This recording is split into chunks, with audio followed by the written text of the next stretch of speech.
All right. Welcome, everybody. I'm Zahid from Talks at Innovation Valley. Thank you. And today we have very special guests. In fact, usually we do podcast with the one guest, but today's podcast is very special that we have two people, two amazing guests. The one is Stacy, and the second is Renee. So before we move to the questions of, and let me first tell you the today's topic is very very close to my heart because I really like this topic. The topic is how to build winning teams and effective processes. You know that everything in every organization, startup, or country depends on the teams and the processes and the systems. So to talk on this amazing topic, we have these two amazing guests. So I will request to first Stacy to introduce herself about your background, your education, and your industry. Great. Thank you. Well, first, Zahid, thank you so much for having us today. It's an honor and a pleasure to spend this Welcome, time. both of you. Thank you. So I'm Stacey Gonzales. I spent the first 20 years of my career in public education here in the United States. And after 20 years, I decided it was time to do something different and more innovative because I really wasn't able to innovate as much as I would have liked to in schools. And so about 3 years ago, I left education and started learning about tech startups and what it takes to build a company from the ground up. And so for the last 3 years, I've been researching, exploring, tried my hand at tech sales, at which I was terrible at tech sales. And then I met Renee in December and we started a company together called Soul Growth. And so we're excited to share a little bit about what our journey has been like to this time now. Renee. All right. Zahid, thank you so much for having us today. We get so excited talking about how Stacey and I met, how we came together, and then our journey into our new business, Soul Growth. A little bit similar to Stacey, I was in education and public education for 25 years.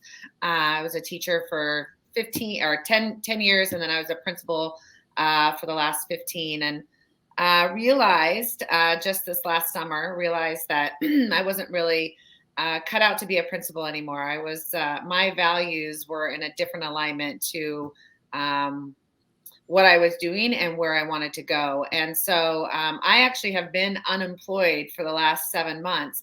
But in those 7 months, there's been fantastic things that have been happening in my world. And one of that is just kind of letting it go, following my heart, and seeing where I can align to people, places, and things. Stacey came in at the perfect time in December. I had already started a shop called Soul Growth, and I had a blog, Soul Growth. And those were really just to continue the positive energy moving forward as I was looking for these new roles and positions in an industry that was completely different than education. It just so happened that Stacey and I connected, and we live about 5 minutes away from each other. So our worlds are similar. We were kind of on the similar journey. We live close to one another, and we came together. And my Soul Growth shop, where I sell T-shirts with beautiful words on it, basically caught her heartstrings, Stacey's heartstrings, and she said, "This is it. This is what we're doing. This is the business right here, Soul Growth." And I think these last 2 months have been a whirlwind of awesomeness. I couldn't have asked for a better partner.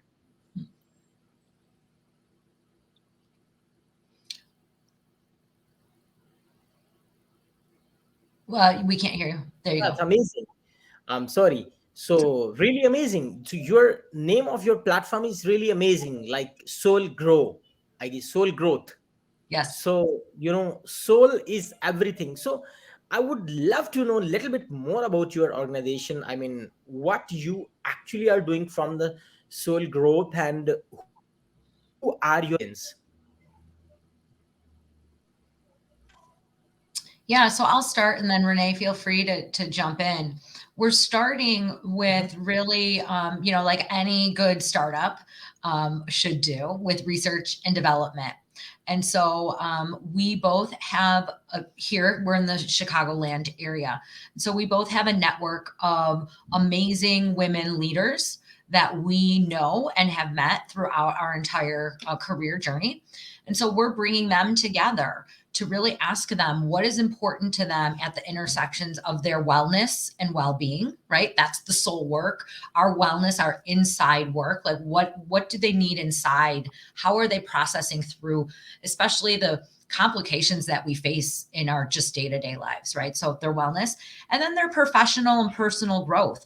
What types of experiences can we create? We're creating an experience for them to come together that we're really excited about. But we are really going to really lean in hard and listen to these other really smart, amazing women that we personally and professionally know and care deeply about, to ask them what it is that we can create that can help them grow their own soul, right? Renee? Yeah, I think you nailed it, Stacey. I don't have a whole lot to add there other than, I think that this experience, both Stacey and I come from a place of wanting to make an impact on others. And so that's a part of that's our number one core value that she and I share. And so with soul growth, it's really just going out there and making a greater impact for the good of others, and really taking our experiences, our stories, and our journey, our personal journey, and really carrying that forward to others for them to kind of explore their journey, and are they in alignment currently with what they're doing and who they feel they are and what they want for their future. It's really exciting to think about. And I think that this is going to go beyond women at some point. I think that there's probably a really hearty place for men to be a part of this work as well once we get the ball rolling. Right. So, since our topic is how to build winning teams and effective processes, so the first thing I would love myself and my audience know that what actually is the definition of a real team, Stacy. Mm, it's a great question, Zahid. A real team is one where there is a great amount of trust between and among the members of the team.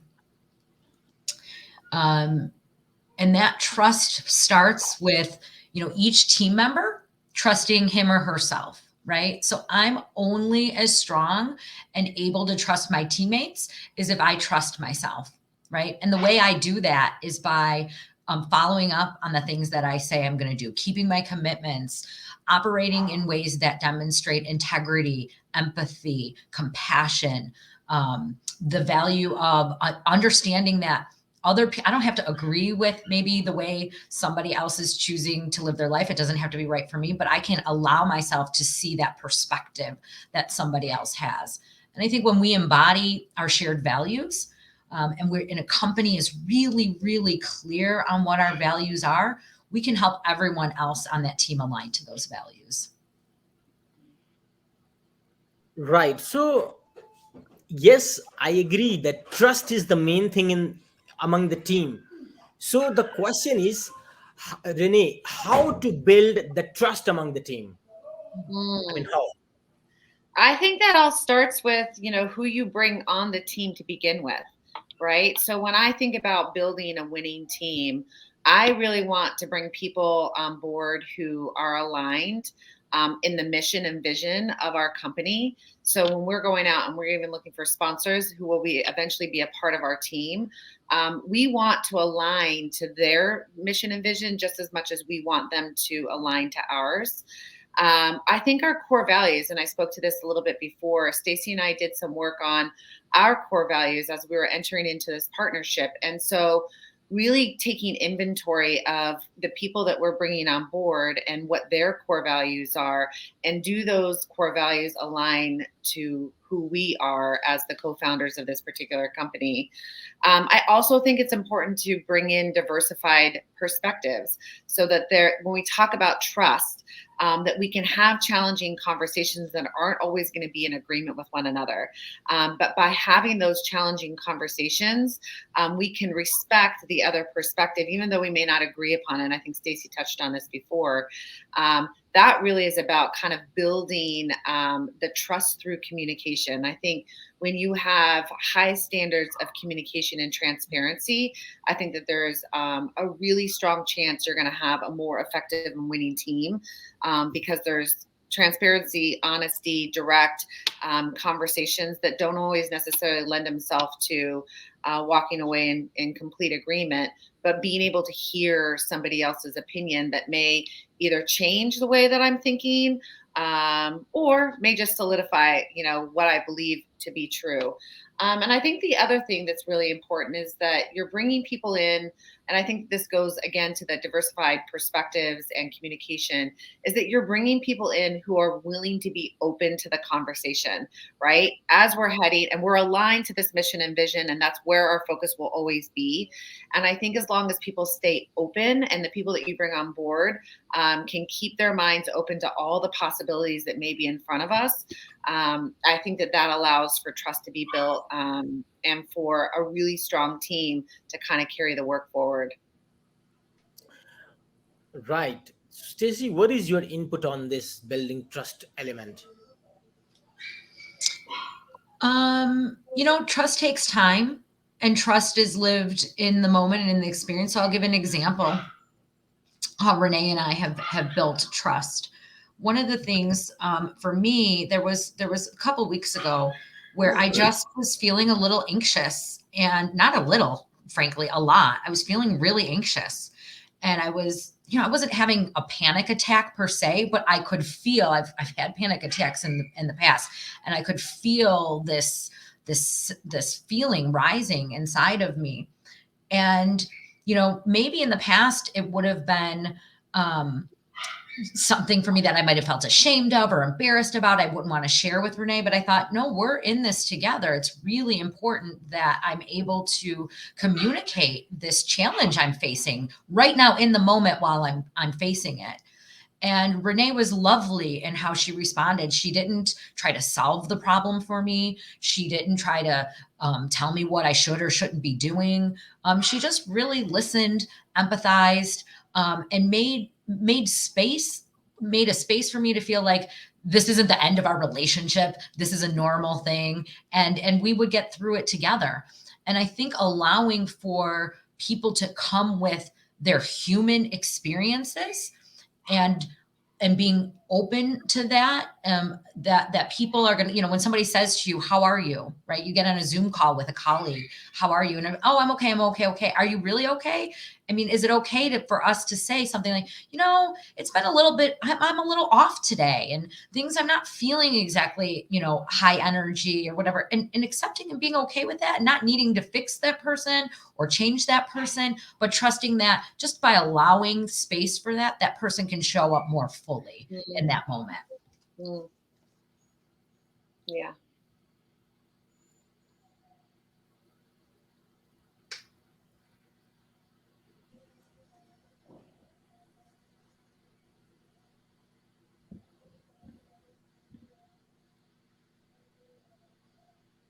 Did I lose you, Zahid?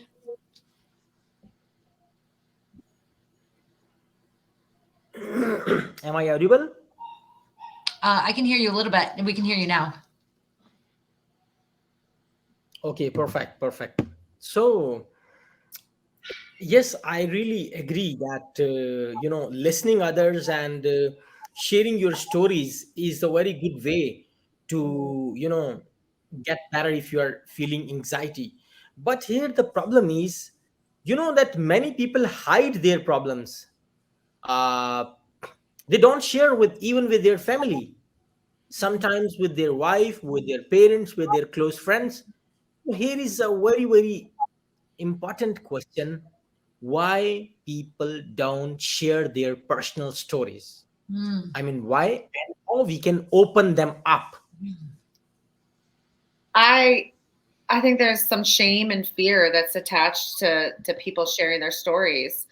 Fear of how other people will judge them, shame in what they've experienced. And I think when you're not sharing your personal stories, you really are lying to yourself, right? You're almost lying to yourself and saying, like, things are okay.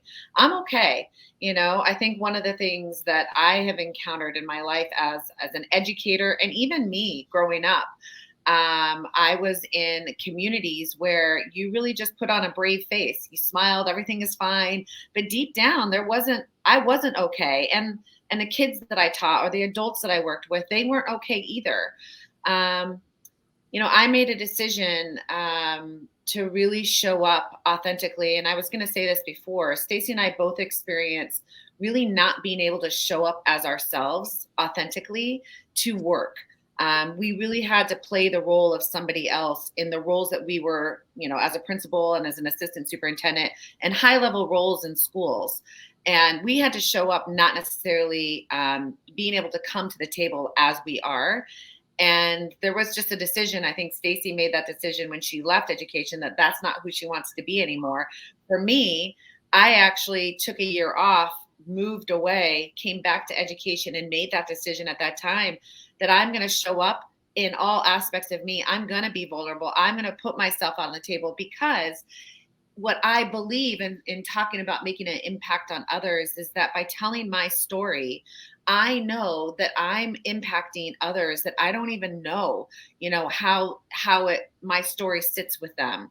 And it may not mean anything to everyone, and I'm okay with that. But if it connects a few individuals who are in a room and they hear my story, which is kind of what we're doing with Soul Growth, I'm good with that. I think that, the question that you ask as far as why do people not want to share their stories? And I really think it boils down to, number one, they're scared of what the outcome will be if they start telling their story, which I can tell you, once I started telling my story, and I've been doing it now for about 4 years, people keep telling me, you have to keep telling your story. You have to keep telling others what your story is, because that story is going to impact the lives of many.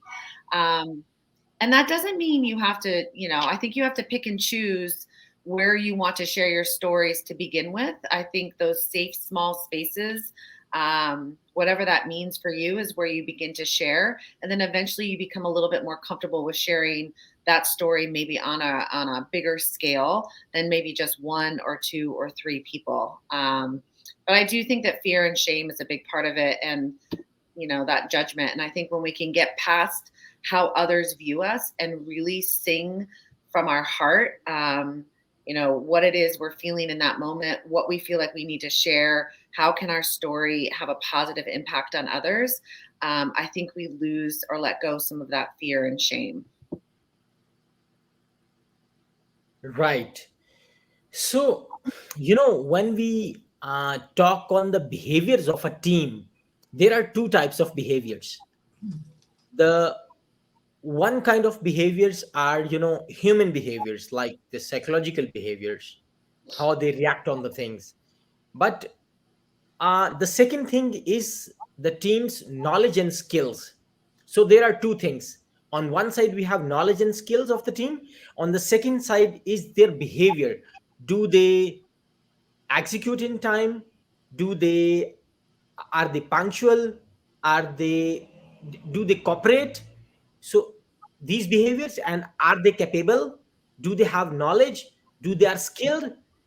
So I mean, which is more challenging in the teams, technical knowledge or skill part, or the human behavior part?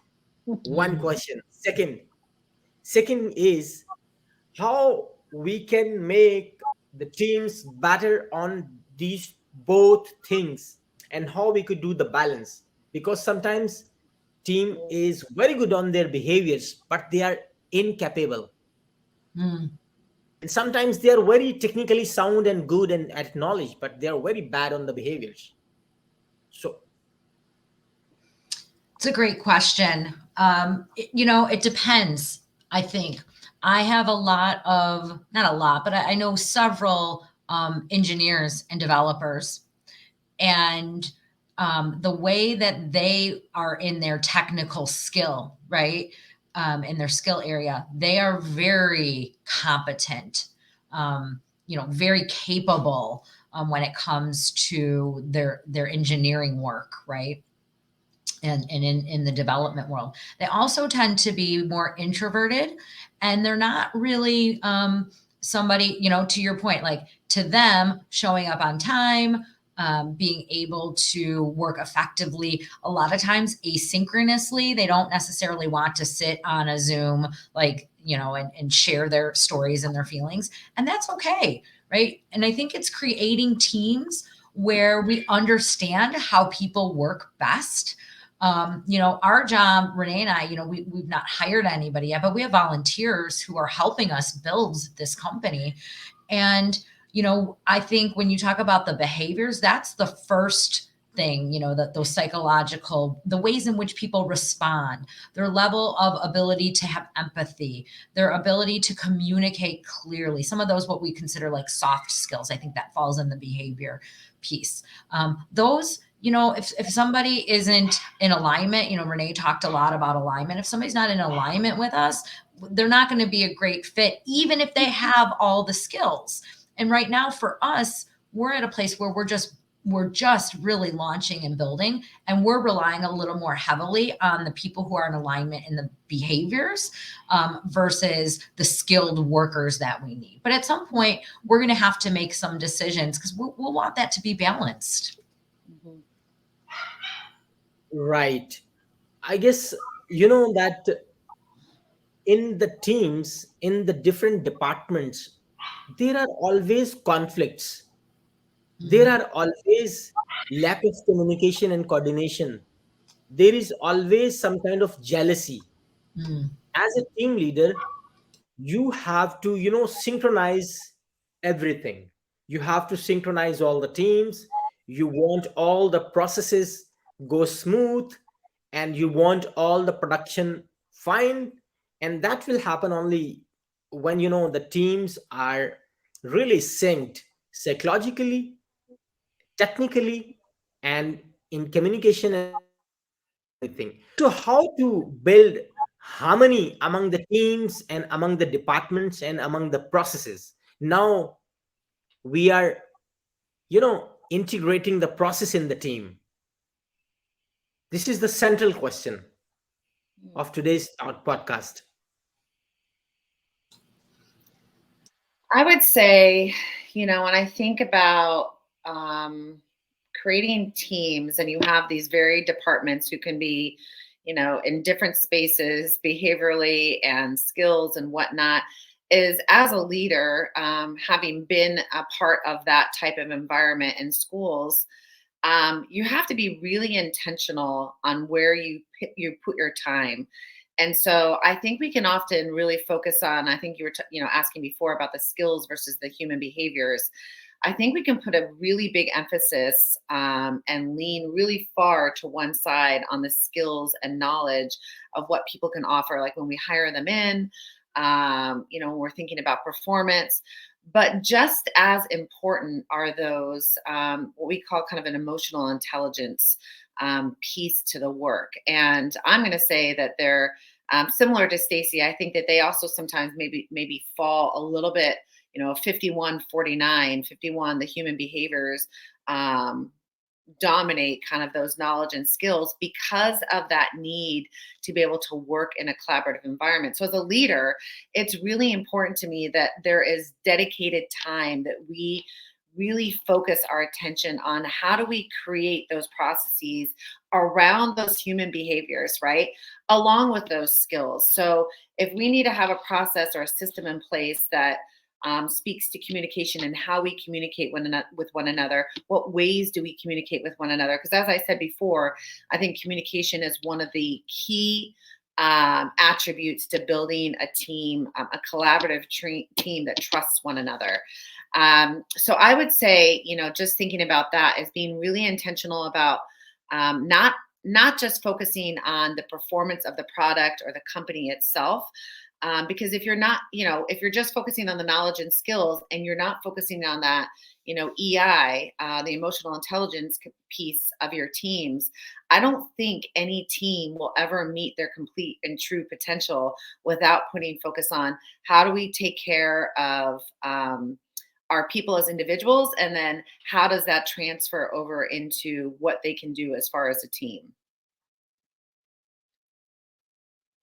Right. So there is a very common behavior among the teams and departments. I don't know about US and Europe, but this behavior is especially in the Asian countries and particularly in India and Pakistan. Somebody requests to the other team member, hey, I want this, I need this. The other person knows that he or she cannot do it within the time, or she does not have the time, he does not have the time. But it is very hard them to say no. So now they don't say no on that time. They say, okay, I will do it. But then they don't do. So, two questions. One, in the teams, how we could communicate the team members to be transparent and how to say no. Mm. I mean, the second is on the other part, if somebody says you no, you must not offend. So, how we could make understand on both sides that s- if somebody is saying you no, please don't mind it. And to the other person who is saying no, we need to make him or her understand that if you does not have the time or if you don't know how to do it, say sorry. Mm. How we could change this behavior, Stacy? Well, the first thing is bringing all of your team members together, right? Whether there's a team leader, that would be something that the team leader identifies as happening within the team, which it sounds like. So bringing that team together and starting to set up some communication expectations. What I mean by that is, how does the team communicate with each other around important topics or projects in this case, and what is the job expectations of the person on that team, right? Many times, in order for, especially in a tech company where you're asynchronous, you need you have a deadline. I'm asking my team member for help on something because it impacts my job and my ability to get my work done. So if I'm asking you for help of some sort, or to get me some information I need, or to create something for me, whatever that request is, um, it's okay for me. I need to, as the requester, I need to give you my expectations and explain to you why I'm requesting this, right? So I'm requesting this because of these reasons. Here's when I need it by. Is this something that you can assist me with? If you can't assist me with it, when can you, or who else can, on your team maybe can, or on our team might be able to help me with this? I think those clear communications allow people then to feel like the person receiving that request has some flexibility in the way in which he or she responds, along with some information. Many times people are, I get it, you have a lot on your plate, you're doing a lot of work, and so it's easy just to fire off a quick Slack message that says, hey, can you get me this thing, with no context around that. And those are the things when we start to see teams break down, because people aren't using healthy communication. So that would be my thing. And if the people on the team don't have that skill, then it's the leader's responsibility to create opportunities to train and to practice those skills. Mm. Right. So, when we talk on the team building, let's start from the hiring or from starting their internship. As a HR person, or as a startup founder, or as a CEO, whatever is your designation, how would you know what are the traits and characteristics of the winning team? How do you judge? gauge the personality, that it could be a great Yeah, Renee, why don't you talk? We could talk a little bit about the parameters. yeah. I mean, I think there's certainly ways in which, right, we're doing some work on what we're calling emotional agility or emotional intelligence, and allowing team members, right? There's really, really great assessment tools out there. You've heard of some of them, like the DISC assessment, but there's other assessments that team members can take. So we're working with some leaders to build up a process where for their teams, each member of the team does an inventory, takes this assessment, really understands his or her strengths and weaknesses, and then allowing that team as a dynamic to say, here's where on our team we're strong here, we're capable here, here's the areas where as a team we're not so strong. Now, what do we want to do? How are we going to start building our capacity and strength as a team so we can be more efficient and effective in the work that we're delivering?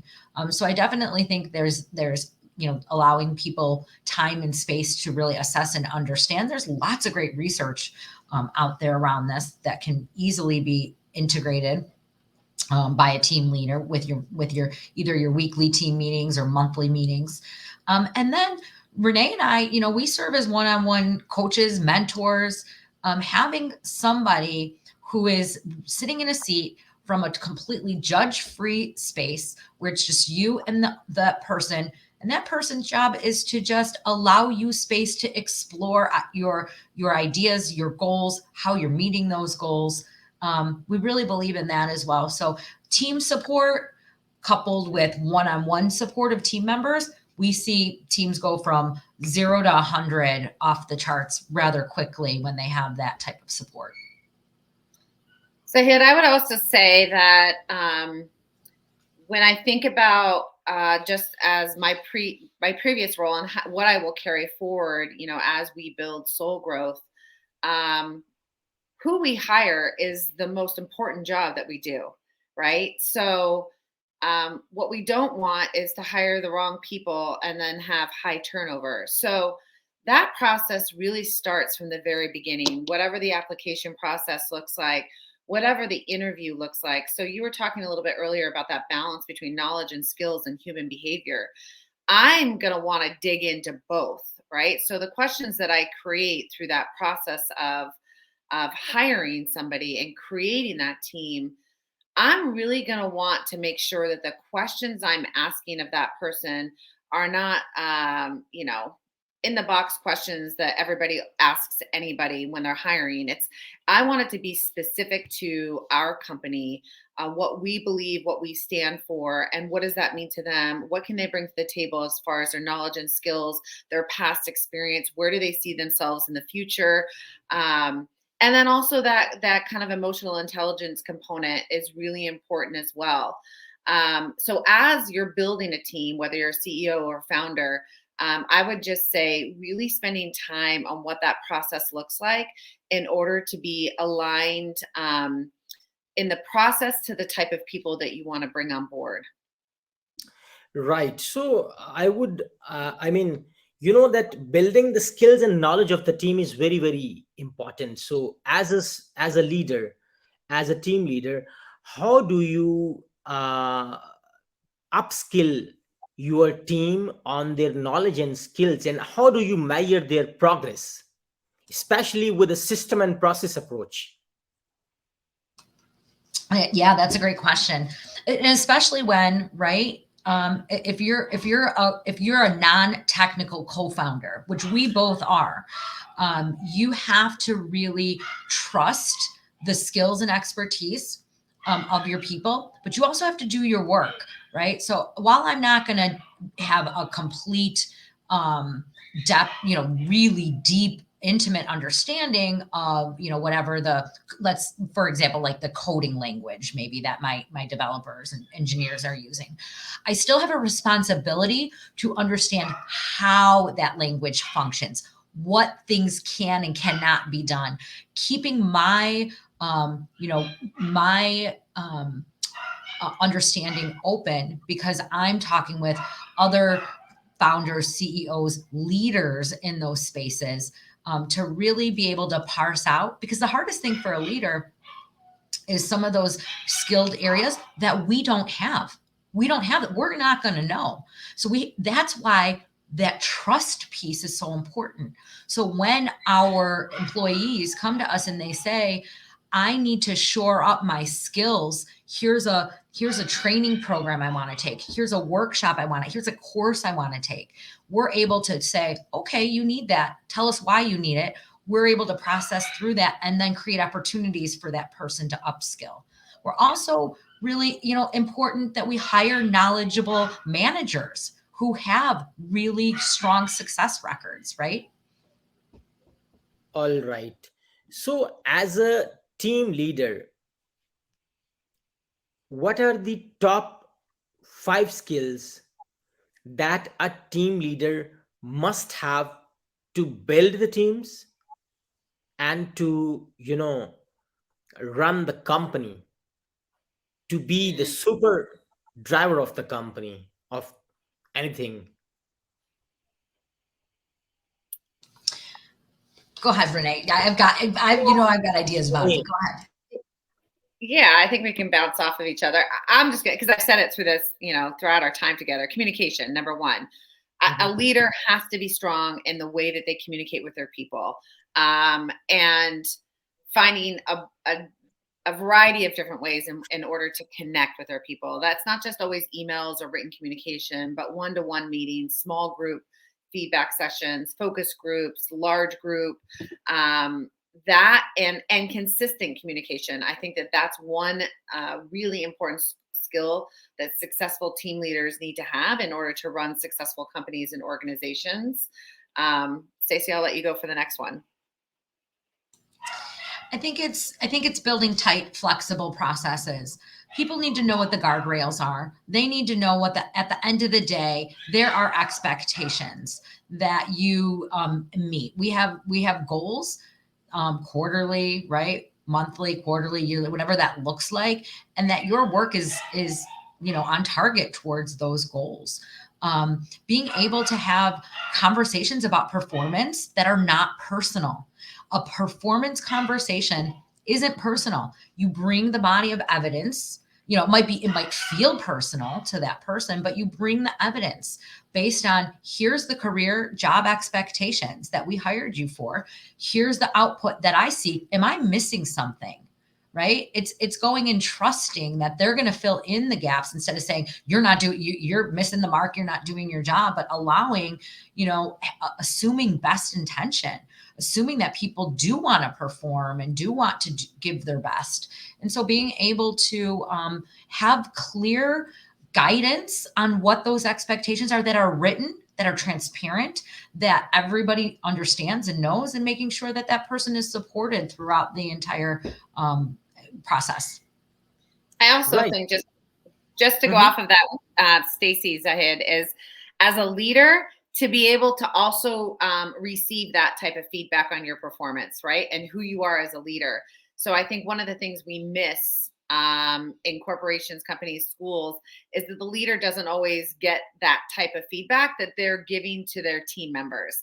And so that reciprocation is a part of what builds trust between a team as well, right? That collaborative conversation around, here are the areas of strength and areas for growth for you and for me, I think is a really important piece to creating that trusting collaborative team.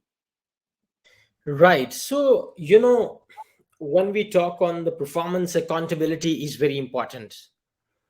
So how, as a team leader, how do you create sense of accountability within a team and ensure that everybody in the team is taking his or her ownership of the work? I think the team, I think the leader, if the team is working as a well-oiled machine, then the team will keep each other accountable. And, that is the biggest thing that we can do. This goes back where we started. We haven't used this word yet, but culture. as we create culture, as we bring people in, right? Renee and I are bringing in people to help and volunteer with us, but we have to create this sense of culture, community. We have to model you've talked a lot about behavior, psychological behaviors. We have to model. And when people step outside of that, because they don't know, it's not that people don't want to do their jobs and don't want to, meet the expectations. It's that they don't know how many times, or they see it and they don't know how to get there. And so our job is to create the steps to help walk them through that. And then there's times when, this isn't the right fit for you. Maybe it was at one point, but now it's time for you to go and to grow. And there's nothing wrong with going and growing. And that's important too, to know when it's time for people to go. I think for me, when I was in my education role, it was time for me to go, and I was resisting that. And I was trying to hold on to something that I thought I was supposed to be doing. And I had built my career in over 20 years, and I can't give this up, right? But I wasn't growing anymore. And so I needed to go. Right. So, I really like you talk about the culture, but the question is how you create a culture of collaboration, teamwork, and cooperation within the team. It's a I think that challenge. goes back. Yeah, Zahid, I think that goes back to what I said before. I think there has to be an intentional focus by the leader, right? To really spend time in creating that. I think number one, it also goes back to the hiring piece. Finding the type of people that you want at the table. That's first and foremost. The next part is really about being intentional in how you are creating that culture. What kinds of things are you putting in place to bring your teams together, whether it's a small team, a department, or it's the larger team, with really a focus of that collaborative, trusting network, and that takes time. I think Stacey said this as well. I also think it's the responsibility of the team leader, and Stacey and I would be able to talk to this just in our own roles, is how we show up, right? If we show up and don't want to hear somebody else's perspectives, then I will tell you that your team isn't going to be willing to be open to that because they see you the same. Your team isn't going to be willing to be vulnerable. Your team isn't going to be willing to be accountable if they see that the leader is not willing to do those things either. And so I really think that, not to say that they're, all the pressures on the team or the leader, but the leader is really the one who begins to create that cohesiveness of the team. And it really starts with modeling the behaviors that you want to see within your team. Right. Team leader, no doubt has authority. When to use authority and when to use influence. Mm.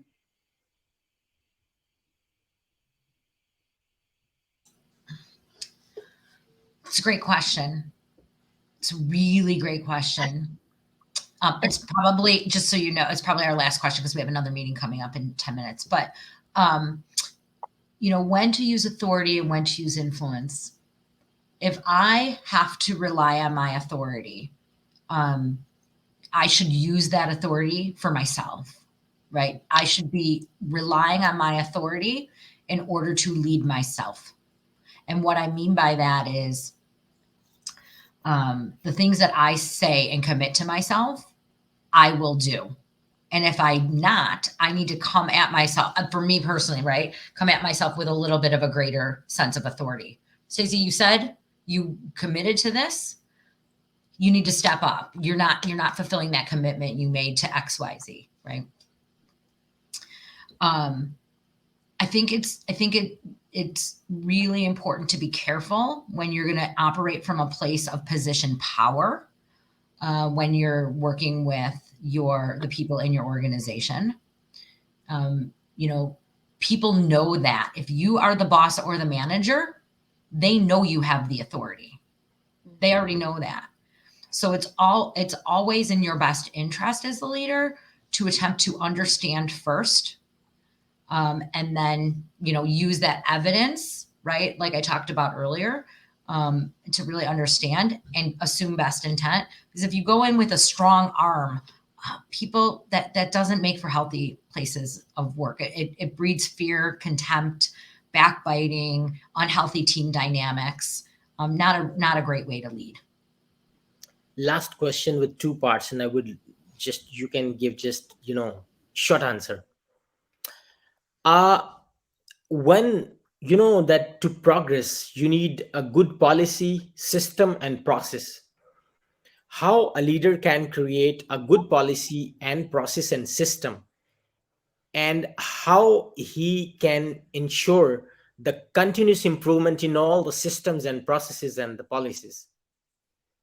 Either he will be taking alone, decisions alone as a leader, or how?